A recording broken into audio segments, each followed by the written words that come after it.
Good evening. I am having technical difficulties here with the camera. Looks like I have to change some settings in order to get this thing to work properly here. All right, so we are live tonight. We are talking about the reliability for kashrus, the reliability of someone who is going to be testifying, or at the very least making statements regarding the appropriateness of anything in Jewish law, meaning they are going to establish the status of an item. And that's what we're going to be discussing tonight. We're not going to be super broad, but we're going to establish a few important points tonight. There is something known as pasule edus, is something known as people who are not included in the category of a viable witness. And there are people who are considered chashudim, people who are considered suspicious, and therefore their testimony, while not invalid, is unreliable. So there's invalid testimony and unreliable testimony. So the Torah says that one cannot use a person who is wicked to be a witness. So the source for this is in the Torah. It's in Parshas Mishpatim. It's chapter 23, verse 1. It says, Lo sisa shema shav. Do not pass along a false statement. Velo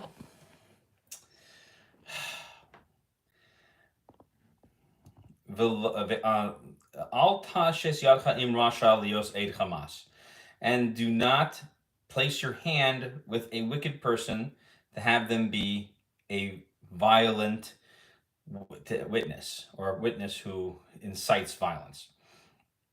So the basic statement is that, as Rashi explains, is that al tashes yadcha im rasha lios eid chamas means do not rely on a person's statement to tell you that they are going to be a reliable witness for you when they are not reliable.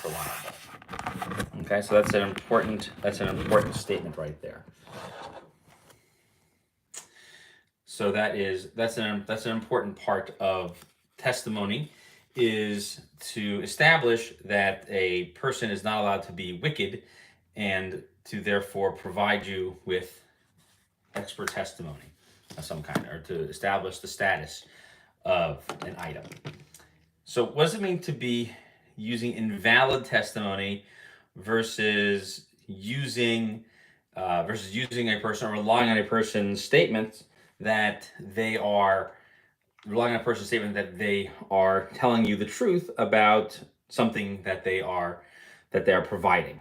So there is a long-standing general principle in Jewish law that a person who is not careful about the observance about an item is likely to go ahead and feed you something which is going to violate a statute, a mitzvah of some kind, or a law, a prohibition of some kind. Because the general rule that the rabbis, as the rabbis understood it, is if you're not going to protect it for yourself, why would you do it for other people? This isn't a hard, fast rule, but it's a general rule. So that is the overarching principle of do not rely on the wicked. So the Rambam brings down that statement of do not place your hand with the wicked to say that that's how we know that the wicked are invalid for testimony from the Torah. However, that doesn't necessarily mean that every type of violation makes their testimony invalid. It just makes them suspicious. Invalid is a Torah level problem. Suspicious is a rabbinic level problem. Suspicion, the Torah didn't say, well, they are suspicious, therefore they're going to certainly feed you something. The Torah was dealing in a very absolute case of testimony, which is not what we're going to be concerning ourselves with. We're going to be dealing with the rabbinic level of suspicion only. What we're going to talk about is if a person is considered to be suspicious of eating things that are prohibited, then you basically have to assume that anything below that level, they will also violate that as well. And you can't rely on them, which also means that if you stop by their house, you should not be eating their food. And this also means that if you're going to their stores, you shouldn't be purchasing from them as well. What's interesting is that the extension of the do not accept the testimony of the wicked is extended to cases of where people are going to be traveling in the Jewish world. And if you are not certain that other people elsewhere in the world are going to be keeping the same level of kashrus as you are, you may not be able to rely on them. So these laws are actually, interestingly enough, developed in the laws relating to people who did not properly tithe. So the rabbis in the era of the Talmud were very concerned that people were not tithing properly, and so therefore they established a rabbinic prohibition from purchasing and eating food from the sort of the common folk that were not known to separate their tithe. So you have to take out truma, Meiser Rishon, and Meiser Sheni.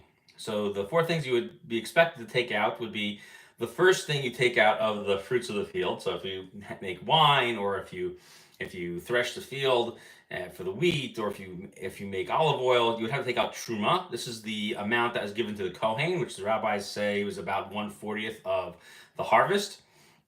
Then there is Maaser Rishon, the first tithe, and as its name suggests, it is taking out 1/10. That goes to the Levites. The Levites, Shevi Levi takes out what's called Trumas Maaser. They take out their own Truma to give to the Kohanim. And then there is the last level that has to be removed from the tithes to be eaten in Jerusalem every year is Maaser Sheni. Every third year, that becomes Maaser Ani. So every third year, the poor get to enjoy the fruit of the land as well. While every single year, the rest of the people of Israel go make a pilgrimage to the temple to celebrate there with Maaser Sheni. And the concern was that the regular people were just not following these precepts correctly. They just weren't following it correctly. So therefore, if they weren't going to follow that correctly, one couldn't possibly eat in their house, because not having fulfilled these mitzvos meant that the food was not fit for consumption for a regular person, or even for a Kohen or a Levi. So if he is, or if the farmer, or if anybody is consuming these foods, it's not appropriate to continue to eat with them or to buy food from them.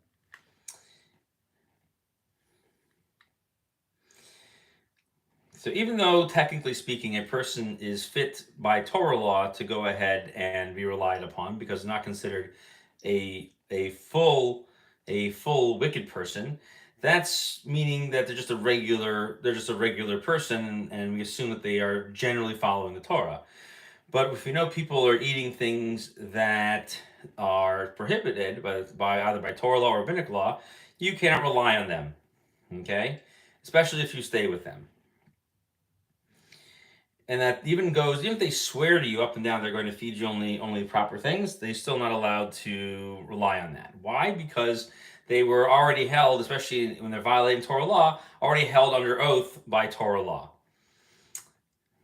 Now, the one thing that seems to be the case under rabbinic law is that even by regular people, when we say we don't know what their status is, if they eat forbidden things or not, or they commit certain forbidden acts, one thing's for sure, we don't need to assume that they do that. So a regular person, you can assume that as long as they conduct themselves rather religiously, you can also stay with them and eat from them as well, because we don't know for a fact that they're going to eat non-kosher things. Now, that's to stay with them. However, to buy things from them, if you don't know that you don't know that they are necessarily held to that standard, some people do say that you should be concerned that they might sell you things that are rabbinically prohibited. They might sell you things like prohibited bread, wine, or milk. And in those cases, you have to know that that person is considered religious enough that they would not do such things.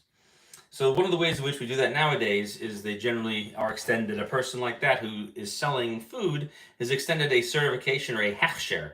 The local rabbi tells you that it's okay to eat by them.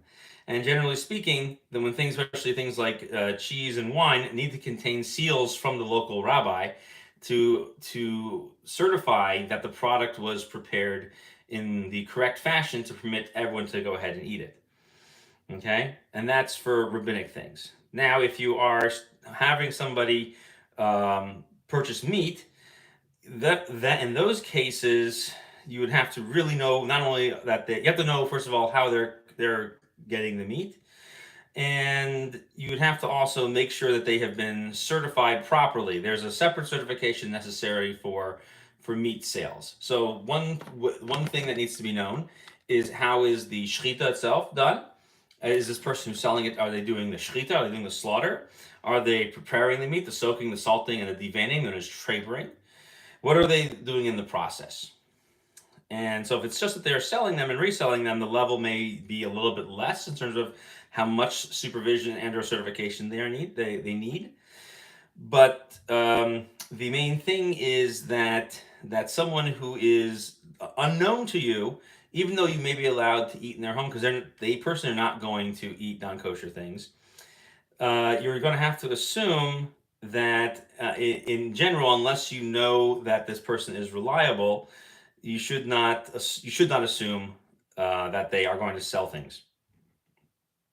And especially for sure, if you know that they don't eat non-kosher things, and you know for a fact they sell things to people that are not kosher, what they are basically violating is a prohibition of lifnei iver. You are placing a stumbling block before the blind and the unknowing. And so in those cases, one is prohibited from purchasing from them. However, if that's the only thing they're violating, you could eat in their home. So the person who is considered suspicious, even in their own home, is someone who is recognized to eat the prohibited item intentionally. Okay, and especially when he has the option to purchase kosher food or properly prepared food, and continues to choose the prohibited food, then they are considered suspicious, and you can't rely on them to tell you about the kosher status of their food, even in that person's own home. However, if that one of the things that in the sort of the original halacha was that maybe if they only eat it when they are, for example, they're only eating it because they are hungry and not to and not to do it on a regular basis. So the original halacha was that they could be that you could be lenient on that. However, nowadays we don't rely on that. We assume that a person who is being lenient on this thing, even if it's just to satisfy their needs, is not going to be reliable in any way, shape, or form. What's the difference between Shlomo and the other shechita for meat? I'm not sure by Shlomo. You mean what's the difference between what's the difference between the different types of meat? What I was talking about was if the person who's selling it, if he's doing the slaughter himself, or if he's just repackaging and reselling meat from somewhere else. So the level of certification is gonna be impacted by what that person is doing. In many cases in the United States, especially, the person is not doing their own slaughter and butchering. They're often just repackaging. Repackaging means to establish the fact that somebody's over there making sure that the packaging goes from a large box to small retail packages is done properly, and they're not switching out the meat because they're not particular about selling non-kosher products to other people. However, when they're involved in the actual slaughter themselves, you have to make sure that they know what they're doing. They have to be certified to actually perform the shechita, have to do in all the other parts of the trebering, the soaking, and the salting. Those things all require them to be basically to be pretty adept and well tested and proven to be good at those skills, meaning the slaughter, the butchering, the soaking, the salting, the deveining, known as trebering.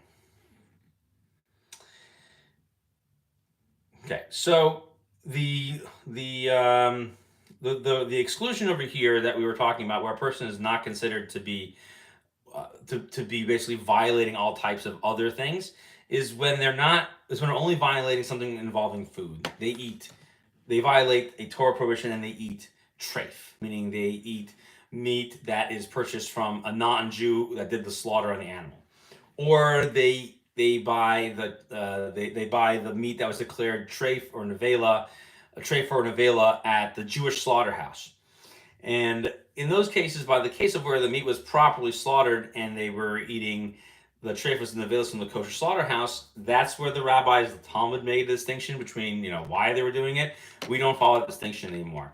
And we basically assume that if they are eating anything that the Torah, of any level of Torah prohibition, you're not allowed to rely on them for telling you the kosher status of food. That's if they're violating it at a Torah level. If they're violating it as a rabbinic level, like we said, they sell you wine that's been produced by non-Jews, or bread and milk and other products that are produced in non-kosher situations, then it's not going to impact the higher level of the kashrus of the kosher slaughter of the food. However, you still can't eat with them for those type of things. But if a person is violating some very serious laws, then they're considered a rasha by the Torah standards. And then nothing that they can do makes them reliable. They are considered a total apostate. So if they violate idol worship, they violate the Sabbath publicly. Okay, those things are considered to be apostasy, and they are considered a rasha. They are no longer allowed to tell you anything. You can't buy from them. You can't eat with them, and you can't do anything with him. Now, he might be able to tell you that another person is reliable because he might be able to tell you, oh, that guy is a reliable person, you could buy from him. But some people are even stringent on that as well, to say that wouldn't be allowed. But in certain cases, one could be lenient if you were traveling and had no other options. There is some questions about how severe the violation has to be. And so what we basically say is that the more severe the violation, the less believable that person is for things of a lesser violation. So if they are eating full-fledged non-kosher, they buy their meat in a non-kosher grocery store from the non-kosher section, and they do this without compunction. They just go ahead and they do it. This is considered a severe violation, but they're not considered to have apostated the religion. So you can rely on them for other things, just not involving the food or the meat that you could eat. But for example, if they wanted to bake you a cake, you couldn't be believing them that the cake was somehow made properly. You could assume that they somehow are serving something that is not properly prepared. Maybe the cake is made in pans that have been cooked for basar b'chalav, and they're violating something serious like that, because basar b'chalav, meat and mixing of meat and milk, is as severe a violation as eating treif. They are both basically punishable by lashes in Torah law. So the thing that determines the severity is the level of punishment. So they don't rise to the level of capital punishment. So what we mentioned before, by an apostate, someone who violates the Sabbath, or who violates the precepts prohibiting idol worship, is basically violating capital offenses. So if you're only violating offenses that require flagellation, then you're only going to be on those violations and those below it. And so you're not going to be, if something is more severe than that. So for example, they wanted to know if a place kept Shabbos or was safe for Shabbos, you could believe them, because maybe they just don't keep kosher, but they keep Shabbos correctly. So that we basically we continue to make that assumption. If a person is violating something that most people don't think is prohibited, then they're not considered to be suspicious at all. But for that thing, they're not believed. So a good example of that is, for example, a number of people don't believe that there's a prohibition to basically violate the personal space set up between men and women in halakha. Some people feel that it's appropriate to go ahead and give other men and women to go ahead and intermingle and give each other hugs and kisses. There are a number of Rishonim who hold that this is a Torah violation, and so therefore it should be appropriate to follow that as a normal course of behavior. So one should refrain from giving hugs and kisses to someone they're not directly related to, or that isn't their wife when their wife is not in a nida status. However, since for a number of people they don't know this is prohibited because they assume that they aren't really getting a full amount of pleasure out of it, they think that this is okay because it's just societal norms. They used to see it around places of people very friendly, men and women regularly hug and kiss each other. However, the Torah does not necessarily permit that outright. So people who are going ahead and doing that, and they see it around them as people doing that, they think it's normal. I don't think it's prohibition, especially if they aren't intending to do it because they're intending to violate the Torah prohibition, and especially because they're not trying to commit adultery or some other egregious act. They are not considered suspicious. However, they are considered not believable for that, which means anything that had to do with family matters or anything that had to do with permitting agunos and other severe situations, that would be a situation where their testimony would not be believed in court. But you could ask them about the status of, let's say, if the burger joint was kosher down the block.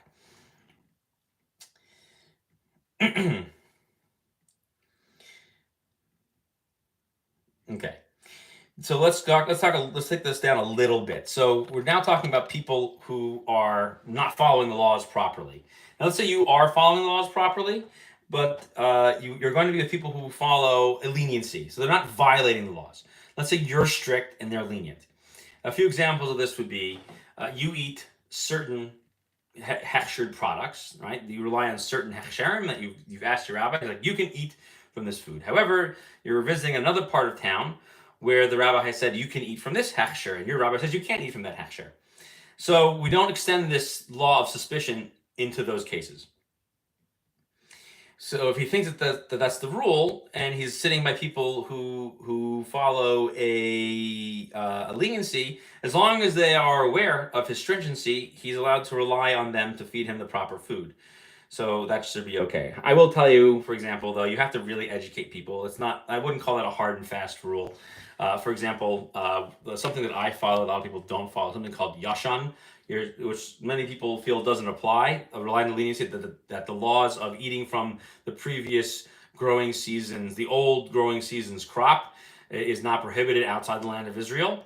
So if I went to somebody and say, hey, I only eat foods marked yashan, so people will stupidly go and ask some non-Jew in the kosher market, is this yashan? And the goy will go, yeah, it's yashan, thinking that's the same thing as kosher.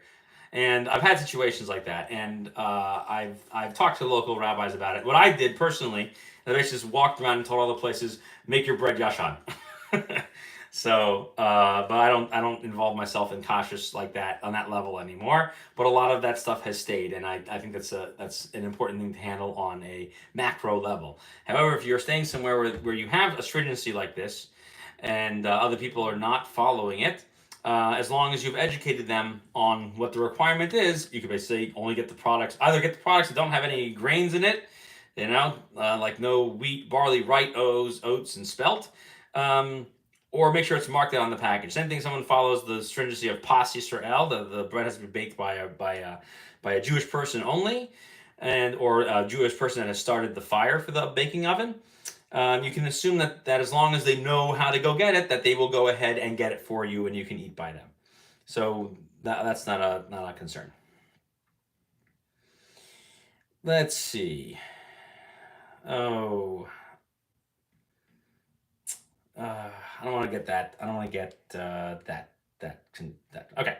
So we just said that by Torah law, you can rely on anybody to tell you that something is permissible to go ahead and eat, and the Torah allows you to rely on that. And in other cases of personal status, you can also rely on people. You can rely on people to tell you this is where the Eruv goes on Shabbos. You're allowed for them to tell you that it's safe to walk in a certain area on Shabbos. That's not going too far outside of the Shabbos boundary. Those things are all acceptable. And you're always allowed to believe them when they tell you that a person is reliable for their shechita. Okay, and as long as they're not talking about themselves. Okay. Now, what they're not allowed to do with cases of people that you don't know is they can tell you it's permissible, but they're not allowed to tell you things that you think are permitted. Okay? So if it doesn't belong to them and you think that it's kosher, they can't say to you, "Oh, it's not kosher," especially if they don't have any personal knowledge about it. Okay? Unless, if the main exception being that it belongs to them, or they somehow have it under their control. Okay, so somehow they have to be somehow pertinent to the object. So that's what it has to be. Now, if you don't think they are, if they don't think they have any contact with it, and they're relying on hearsay, then you don't have to take their word for it. You would rely on them if they basically offer it, if they offer it to you by saying, "Oh, they sell this in the kosher store, but a lot of us don't eat it." So in a case like that, you might be able to rely on that as long as you didn't ask them directly. So that's different than if you ask them directly. So if they especially if it's just becoming third hand or hearsay, you don't have to worry about that. Okay, so because you're not allowed to prohibit something that doesn't belong to you. That's the most important as a general rule by products. Okay, as long as it's and there are people who say that if it's a Torah prohibition, like for example, they're telling you don't eat the meat, even though it's just sitting on the shelf, but doesn't mean anything to them.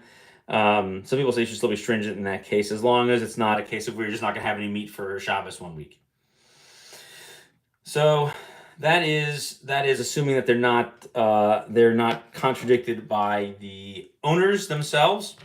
If the owner contradicts them, and you know the owner to be an upstanding individual, and the owner is reliable, and they have a good certification, then if someone comes in and tells you, they need to basically give you a reason why it's not kosher, and that's an important thing. So, for example, I had a case where someone told me about some issues in a kashrus organization, and this kashrus organization was being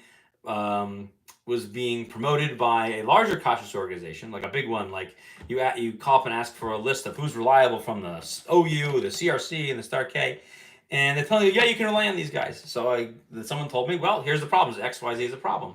So I'm assuming that what that person's telling me is true. So what you do then is you reach out to the local VOD. If the local VOD is unresponsive, you reach out to the people who are recommending them. And if no one gives you a satisfactory answer, in that case, you're allowed to basically say, I've done my investigation, and these people are not reliable. Even though the other people say, oh, they're nice, they're great, they're terrific. Well, if you have on the ground information that tells you otherwise, you're allowed to go ahead and share that. And that's not a problem of Lashon Hara, because you're keeping people away from violating Torah law. And so that's not a problem of Lashon Hara. Let's see, one more halacha over here. And let's see. I don't want to overwhelm everybody with a lot of this stuff. There's a lot in this thing. Let's see.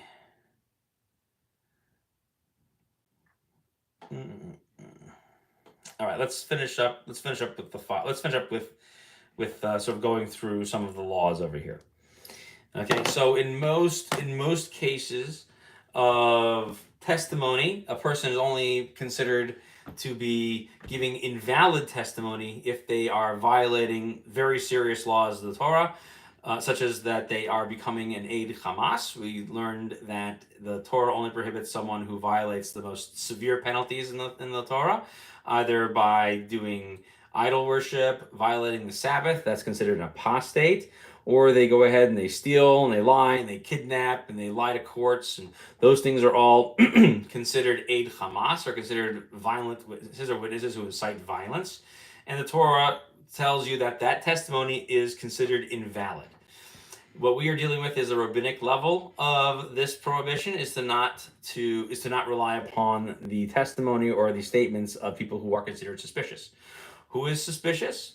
Well, we assume that a regular Jewish person who carries himself as an observant person would be allowed to tell you about certain things that don't belong to them, that they are kosher. So if you're asking people around town, where could one buy kosher food, and you're not sure about any of the certifications, you can rely on a regular person, especially if you're just traveling through there, to tell you that something is kosher. If you find that the place you're encountering is full of people who don't appear to be conducting themselves as religious Jewish people, you should be suspicious. which is basically telling the people telling people in their towns, if you want other Jews to be with you, you're basically telling them, don't be suspicious. The way you can avoid that is to conduct yourself in a very worthy and up standard conduct. You see people who are attending the local synagogue, the local shul. You see them in local institutions where they are conducting themselves as religious Jewish people. But if you don't know who they are and you simply need an opinion, as long as you're not staying in their home, asking them what's kosher would suffice. You need to inform them if you have any stringencies of any kind, and they can then tell you what you can and cannot eat, because an observant person would not lead you to eat something not kosher. There is a concern, however, that if you're trying to buy from them, they may not care that much about lifnei iver. Lifnei iver means placing a stumbling block. They may not care to trip you up and trick you and sell you something not kosher.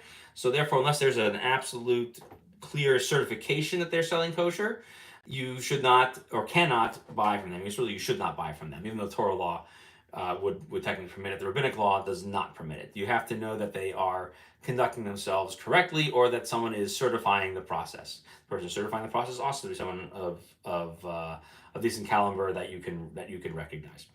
So as long as those things are resolved and they are part of your investigative process, you go ahead and eat from pretty much any place when you are traveling.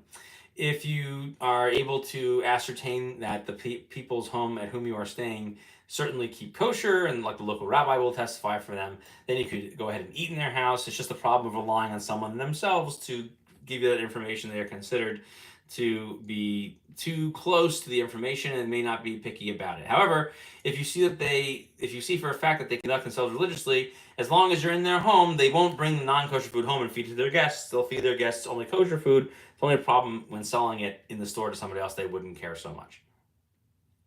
But as long as you know that they're okay, even if you inform them of your stringencies, you can even eat with them. But again, still should not buy from them until you can establish that they are certified. There needs to be higher certification if they are the local shochet, meaning they're doing the slaughter, or if they're the local bodek, meaning they check for the veining and making sure the blood is all out of the inside of the animal with the soaking and the salting. So those processes need to have a higher level of certification and training from recognized institutions or Rav that knows what they're doing and how to certify that. And if they don't have that, one shouldn't buy milk from them, or shouldn't buy meat from them. When it comes to milk products, dairy products, and other such things, generally speaking, they need to have some type of stamp on them that they've been prepared properly according to the halacha, according to the laws, and the certification doesn't need to be as impressive, but needs to at least be certified that these rules are being followed, and then you could go ahead and purchase them. And this is, again, these are all talking about in cases of traveling. When you're living in your community, you'll know who's religious and who's not. So as long as you're not seeing people going ahead and violating obvious things, you're not going to have a problem. I'll just give you a couple of stories to sort of exemplify the option. If you go to a place that I saw a case one time where this has happened in a Jewish community in a town not too far from where I live. Some of the local Jewish residents, as a sign of solidarity, used to attend the local church on Sundays after attending synagogue on Saturdays. Well, if they feel that's okay to attend church on Sundays, you shouldn't be eating in their home, and certainly shouldn't be buying meat products from them, or relying on their kashrus at all, or relying on anything at all that they do.